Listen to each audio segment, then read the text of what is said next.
I still like, every time I start filming a new video, I have to do around 50 different versions of like, hello, because I just don't know. It always just sounds weird to me. Anyway, hi, my name is Lynn D. Chung. I am a science fiction and fantasy author, and yes, I'm finally making some sort of writing advice or tips or tricks video again because I haven't been able to sit down and film a normal video in a really long time, and I really want to.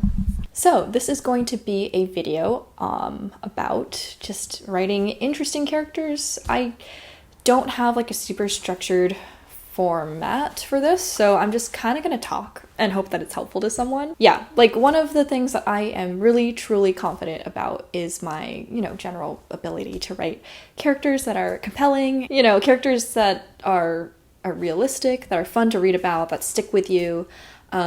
Yeah, that's just something that I've worked on for a really long time. It's one of the things that I really value when I'm reading other people's work or like reading a book or watching anything. Like it's one of the most important things in a piece of media to me. And so I've really like dug my heels in and tried to figure out the secret. And there is no one secret, but there's maybe a couple little things that can help you if you're struggling with flat characters or characters that aren't interesting to you as the writer or to other people as readers. So let's go ahead and talk about that. I guess a general list of tips that I've written down here. So tip number 1 is to just get a sense of who they are at the start of the story. Characters are not generally like tabula rasa. Of course, there's different scenarios where they might be. You want to like understand who they are before you get going, because you want to know the starting point. The whole point of a compelling character, like the whole reason a character is compelling, is because they have a compelling arc, and the start is just as important as the finish and the middle. So at this point, very early in the drafting stage or in the planning stage, this is where I would figure out my characters' Myers-Briggs or zodiac signs, like silly little games that obviously don't apply to real people, unless they do. But you can use them as frameworks for these characters, like character building exercises, and it's super helpful actually to just compartmentalize and get it really simplified and concrete and get a sense of who your character is. Another good thing is like attachment styles. I don't know, just different things you can use to label them, figure out what they are.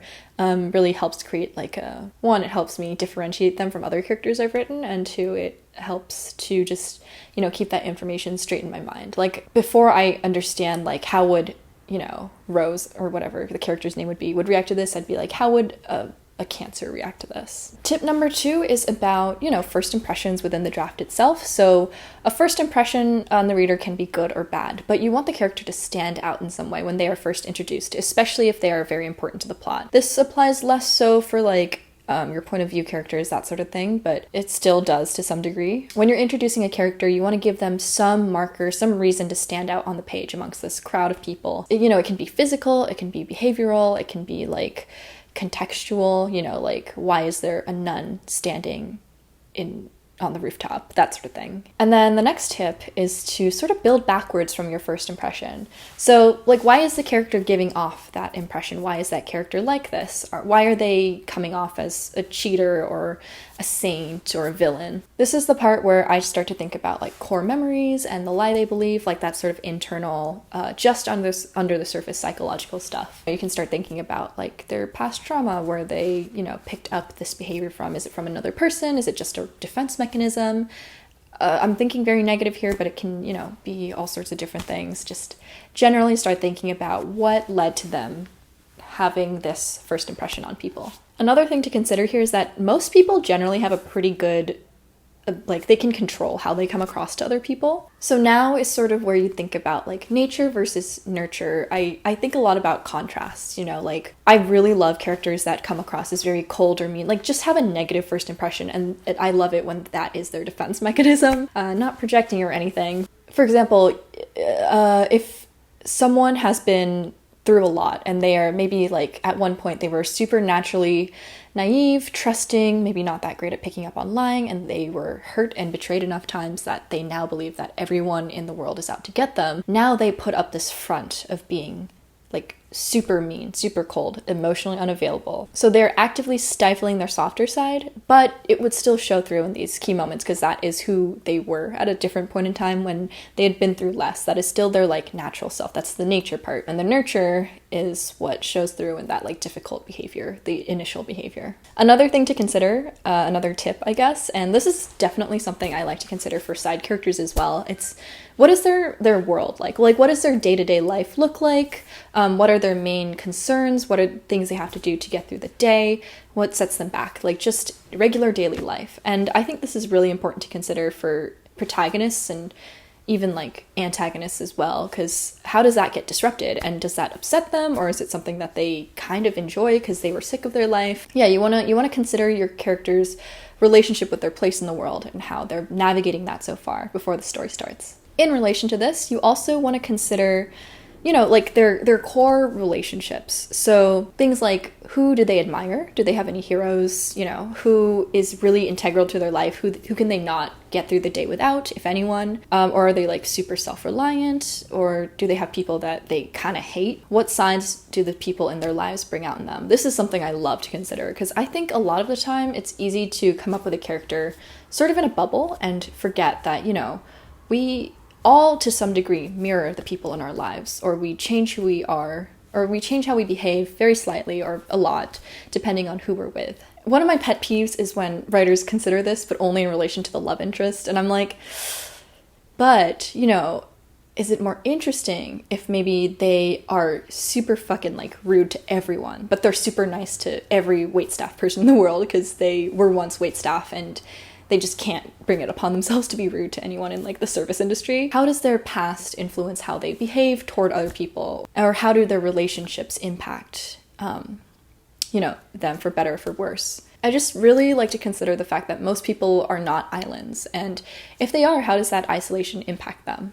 So those are just general things to consider when coming up with your character. And then like obviously the most difficult part, other than like filling out those little character sheets that everyone used to do, I don't know if anyone remembers that, the more difficult part is going to be showing that on the page without explaining all of it verbatim. You could write pages and pages of backstory and it can easily become irrelevant, or it can become an overload or like info dumping if you're not really careful about how you represent that on the page. So you need to be able to come up with all this stuff and then effectively and efficiently show it in the context of your story without bogging things down or spewing unnecessary information. And yeah, that's a lot easier said than done. But again, one of the big things is first impressions. That's something you really should keep an eye out, even if you're kind of winging everything else. And then moving on from there, as you're getting to know the character a little bit more throughout the story, mannerisms. Instead of having them explain all of their backstory through dialogue or just internal dialogue, whatever, like telling it. You can show character differences, show contrast through mannerisms. One of the main things is that no two major characters should be able to deliver the same line of dialogue in the same context, if that makes sense. Every character should be distinct enough and have enough of their own self that if they're saying something as simple as, there's a cat on the roof. Why is like a roof such a thing right now? Anyway, it should be delivered in a different way, with a different level of excitement, or like just with personality, I don't know if that makes any sense at all, but like every character in the story should be distinct enough that they just aren't, they don't feel repetitive, they don't feel the same. You can use this, like it's challenging, but you can absolutely use this to showcase the differences, showcase where they come from, like give a glimmer of that backstory and all the things you've worked super hard on. Your choice in dialogue is going to be super important. You don't have to give every character a funky accent, but small things like vocabulary, regional slang, I'm just reading, amount of cursing, grammatical usage. And another thing to consider here is their perspective, the things that they actually choose to speak about. That's another major point of differentiation between characters. So if you plop all of these different characters you have in the same environment, what are they going to notice first? What are they going to be drawn to? What are they going to comment on, if at all? Who are they going to talk to when they come up with these things? Like, you might have a character who's like really dreamy and is talking about like, I don't know, describing flowers in a meadow, like their piece of art being like, oh, I want to paint this, or this smells like perfume, or that sort of thing. And then someone more practical might be commenting on like the herbal and medicinal uses of the different plants they see. So little things like that really showcase perspective. Another thing to really consider is that character and plot are very, very heavily tied together, or at least they should be. You know, you always want to consider the character's stake in the story. Why are they involved in this particular conflict? You know, what's their agenda here? You want to think about the GMC. I can't talk today. You want to think about GMC, goal, motivation, and conflict for every character at any given moment in time. Characters with strong goals who are pushing for those goals and actively moving the plot along are like the main types of characters that people will gravitate toward and find interesting. You can have like the quirkiest character in the world, and if they do nothing to contribute to the plot, then they're just going to be annoying. Another place where you can make characters shine is in interactions with other characters. Just like with dialogue, no two characters or no groups of characters in any configuration should interact in exactly the same way. So you want to show the different facets of your characters by giving them these different characters to bounce off of. You want to consider foils, and also like who brings out the mean side of them, who brings out the jokester, who brings out like that unexpected softness. Of course, this is a great opportunity to get people to really want your characters to sleep with each other, which I guess, yeah. I think one of my favorite things to do with like purposeful foils is to have very stoic characters, very closed off characters, and then give them someone to be very open with. It gives you an opportunity to actually do a little bit of telling in regards to their interior world, especially if you're not really seeing inside that character's head so much, but also develop a relationship and just sort of like make people, you know, like you're looking forward to those moments where that really stoic, stiff character is going to actually open up. Like it's something you want to see. So you don't mind that it's telling as much. It's not obnoxious. It's, you know, it's what you want to see. It's what you came here for. Yeah, I just love it when scenes can multitask like that. And that's a really good one. I mean, I like kind of overuse it, but it's still good, you know? This is kind of like a random one at the end, but another thing that I like to do is to give character quirks a purpose and almost use them like a Chekhov's gun. Sometimes an example I have is like a character that is really fiddly and has a coin that they fiddle with, and it's just a thing that's mentioned a couple times, and then, you know, at a crucial moment they might flip it and use it to make a decision. That is a trait that's showing that they're an anxious person who's maybe kind of hesitant, and also gives them that coin to flip. I don't know, it's satisfying to my brain. It makes the neurons go. Another like sort of similar thing might be, you know, I saw myself touching my hair, but a character who touches their hair a lot and is vain about it, like cutting it off, that sort of thing, like showing that growth, that development, that change from who they were toward the beginning when they had these traits. Oh, my voice is going. Oh, God. All right, so those were just a couple of tips and tricks on forming and then writing interesting characters, or, you know, interesting to me. Of course, this is very, very like off the cuff and not super formal and not by any means like a tutorial, but I hope some of these things are, you know, like interesting or helped a light bulb go off in your brain. That is ultimately my goal. If you want to tell me about your own devices, tips, tricks for writing characters that appeal to you and appeal to readers, let me know in the comments below. I've been told to mention this. I do have a Ko-Fi. If you guys have the means, I am a student. I am broke all the time. I cannot monetize my channel. So if you want to like send a tip my way, that link will be included in the description box. All right, thank you so much for watching, and I will see you guys next time.